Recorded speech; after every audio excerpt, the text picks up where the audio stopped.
Thanks for joining me. My name is Audrey Alison, and this is your December 2015 forecast for the month. Happy birthday to you. Happy solar return. Let's get to the forecast, and thanks for subscribing to my channel.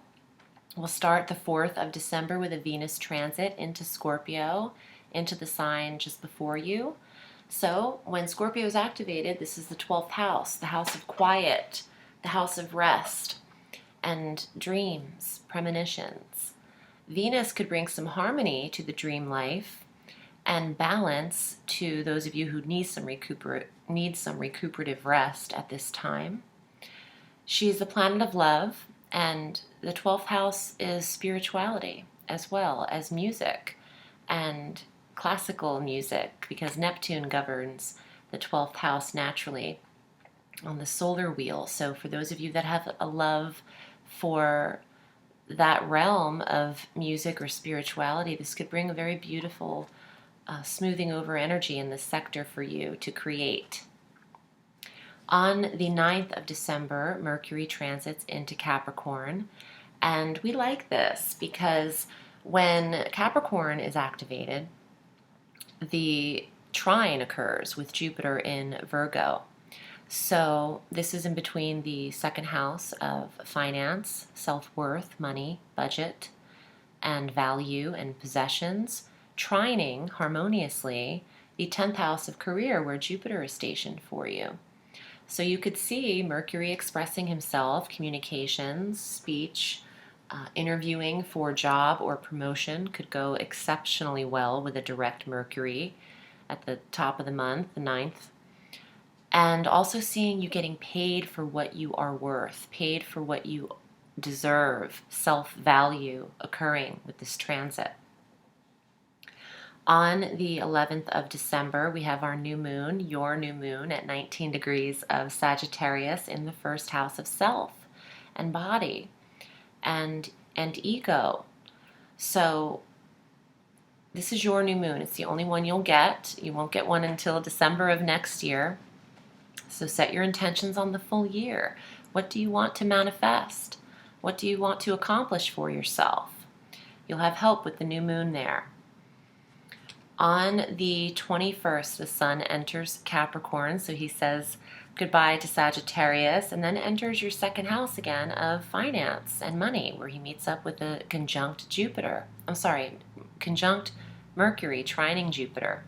This really does wonders for the career sector for you. And while everyone is on holiday, you have the greatest luck with Jupiter in expanding the career and receiving abundance, which is Jupiter, in the money sector. So beautiful placement for work and promotion. On the 25th, we have our full moon at 3 degrees of Cancer, and Merry Christmas to those of you who celebrate that. And that is the 8th house of shared resources and the 8th house of intimacy. Full moons bring an awareness into the sector that they hit. So there is a culmination and perhaps an ending to some joint resources that you had, or some form of intimacy that you were receiving.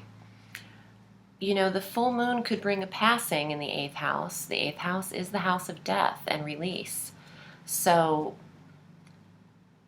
don't wish that on anyone, but it's something to keep in mind as a transit or as a position of the moon, bringing the ending and awareness in the 8th house of even properties and shared resources, settlements and inheritances. So for those of you waiting on things like that, Sag, you could see Christmas time bring information to that area for you in tying up settlements or wills and inheritances from people who have passed.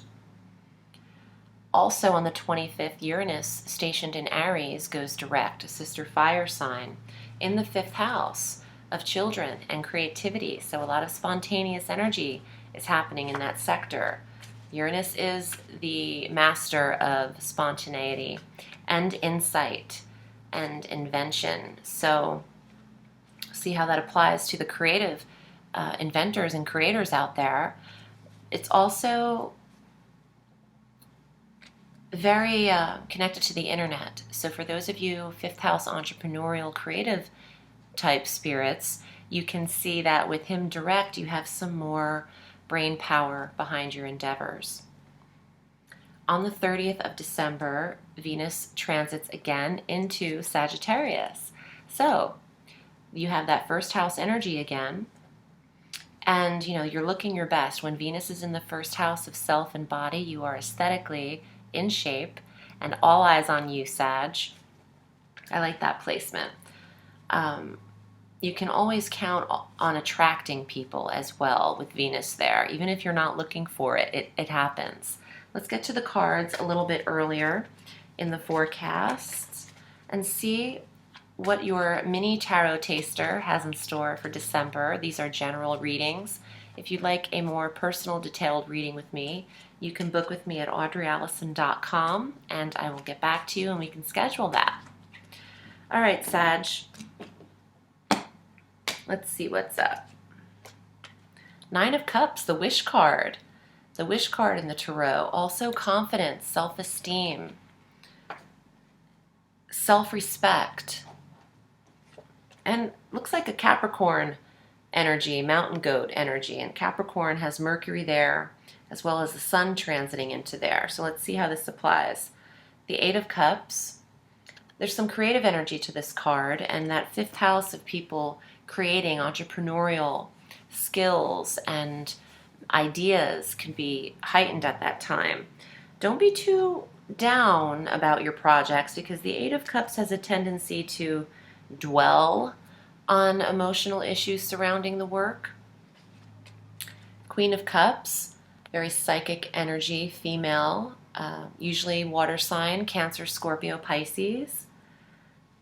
But this could also mean your own intuitive abilities, the 12th house, where Venus is stationed in Scorpio, the water sign, at the top of the month. Your own psychic ability is heightened. And there you are, King of Fire. Or perhaps some of you are getting involved with this person. The King of Flames, Sagittarius, this is your card. King of Wands, King of Staffs, whatever you prefer to say. This could also be an Aries or, I'm sorry, I'm losing it. Where was I? Oh, Sagittarius, Aries card. But it's more about the relationship of these two together. Oh, Leo. I'm sorry, I forgot the third one, Leo. This relationship together is cooling out the fire. They work well together. For those of you heated Sagittarians who are too feisty at this time, I'm getting that you might have a lot of confidence when Venus is in your sign, attracting this energy to you, and also attracting creative endeavor to you for those of you who are in that realm. I hope this made sense to those of you I was channeling for. I just wanted to wish you a beautiful holiday, and if you'd like a reading with me, I'm at audreyalison.com. Thanks for joining me, and remember, the sky is limitless, so reach for the stars.